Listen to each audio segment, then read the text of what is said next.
Hi guys, Bobby, Vinny and Jared here from Peak Performance Academy. On today's video of the journey, we just do a quick roundup of the week. So it's been a good week for everybody. There's nothing really to add to it for me personally this week. It's just been the same. 5-day training split, macros the same. Did a little test at the start of the week, again just to see how the little bit of drop in calories could affect the body, and it affected it well in terms of the body weight just dropped a little bit, so that was just a little test at the start of the week. But other than that, it was back up to the macros again, currently on about 3.7, averaging around that. Protein is in around the 200, fats coming in at about 100, and then the rest of the calories are left over, made up of carbohydrates. So that's kind of where I'm at with nutrition at the moment. I think last week we were just kind of on about, myself and Jared and myself especially, we were on about kind of like, you know, just coming to a point where we were kind of just like stressed out and kind of like no motivation really to train. So kind of last weekend we were away, and we'd been a long weekend, and it was just like a weekend away in the sunlight, you know. It was a great time to relax and stuff like that. And just coming back into the gym then Monday and Tuesday, like, so your motivation to train, your motivation to just eat right, stick to a plan, and even to work, like, it's been probably higher than it ever was, like. So that was good, like, and it was just it was a good chance to get away as well, like it was an extra day away from work, and now everything's looking good, pushing towards the summer. Yeah, and just from my point of view, so last week I would have said I was just in transition of starting with a new coach. So I actually started this week on Monday. So just started with Callum this week, and just we're looking at prioritising things like sleep and digestion and all the recovery variables that are going to be important going forward. Training plan was good. Even after myself and Vinny took a few days off, like, it just goes to show a few days off won't make you go way back in terms of performance, like, because all my strength levels and all have been exactly where they were last week and the week beforehand. Plan going forward at the moment is, initially I'm going through a roughly around the 8 to 10 week fat loss phase, just to get myself in a position to gain muscle as best as possible. So contrary to popular belief, the leaner you are, you're in a better position to gain muscle from. So long term, that'll be the plan going forward. And that's the thing, like, we stress a lot here about recovery and stuff like that, and just listening to the body is a huge thing. And if you feel like within your training that you're feeling a little bit maybe static, or you're just not feeling the sessions, or you feel that when your motivation to train that day or that week is just down, it might be just that time to take 1 or 2, 3 days off. It's not going to change anything majorly. It's going to benefit you in the long run. So that could be something that everybody could take a look at in their own training, maybe, that if they've been training a lot and consistently training over time, and just feeling a little bit sluggish and just the motivation has dropped a little bit, then a couple of days can be a huge benefit. You see 1 or 2 people in the gym right this week, they kind of had that, like, they were wondering why they weren't really kind of progressing towards their goals, and they were training as hard as ever, they were eating all the right things, but they were working as hard as ever as well, like, and they're going 100 miles an hour 7 days a week, like, without any break, like, and just without that downtime and that relaxation, like, you're not going to see the goals. You need to give your body time to recover with all these different variables, especially if you're lifting more weight all the time, you're training more frequently, and even if you're nutrition, if you're in a calorie deficit, you need to give your body recovery and help it recover so you can actually reach your goals.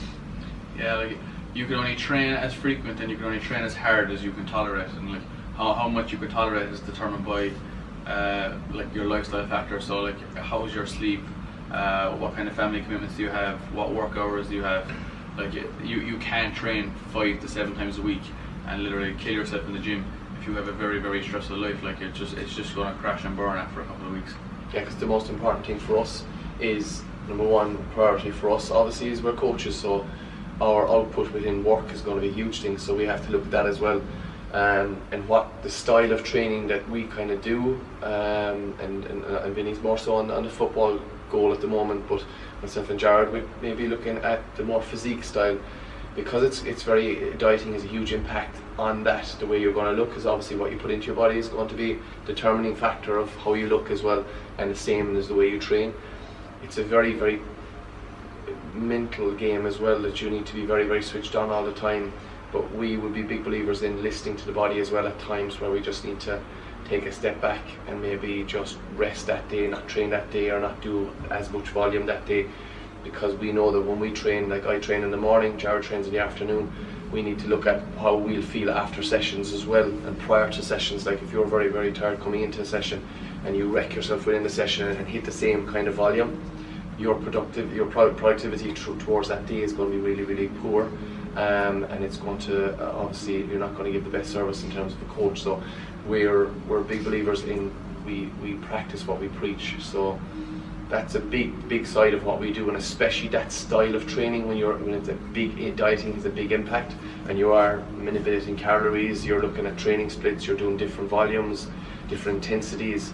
It does take its toll on the body, so it's really have to take a look at the big picture all the time. Kind of like going back to people's own training, people asking like, you know, how many times should I hit legs a week, or how many times should I hit upper body? Like, it's going to be very dependent on everyone else. Like you can train it as frequent, like Jared says, you can recover from. So somebody that might be, if they train legs on Monday, they might be able to train again on Wednesday. For someone else, kind of dependent on other lifestyle factors, they might be able to train again until Thursday or Friday. So you really have to look at your own situation, and just because someone else might be training a certain way doesn't mean that's going to be the most beneficial way for you to reach your goals. Yeah, like, and Bobby touched on the mental side. That's kind of what we touched on last week. It's just like that mentality towards training and nutrition is massive. Like, so any kind of result you want to get from like a gym environment it's always going to be determined by your training and nutrition. And like the mental game is very overlooked. Like you never want to run yourself into a place where you start to hate training because you're tired, or like you have terrible relationship with food because you've done crazy dieting fads, or like you've restricted yourself all the time. Like myself and Bobby like have very like committed goals, like, but to us it's not really that big of a commitment, like, because we've over time developed habits where it's just kind of what we do anyway.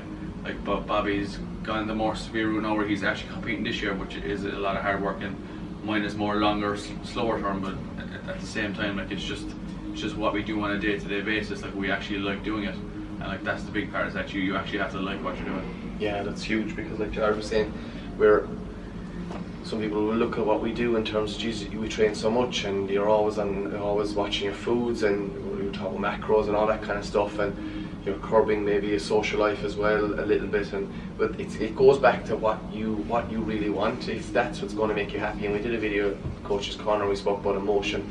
So if you've got a goal and you tie an emotion to that goal, so for me personally, I'm going to step on stage on the 1st of September, so my first show, I want to be in the best condition I can possibly be.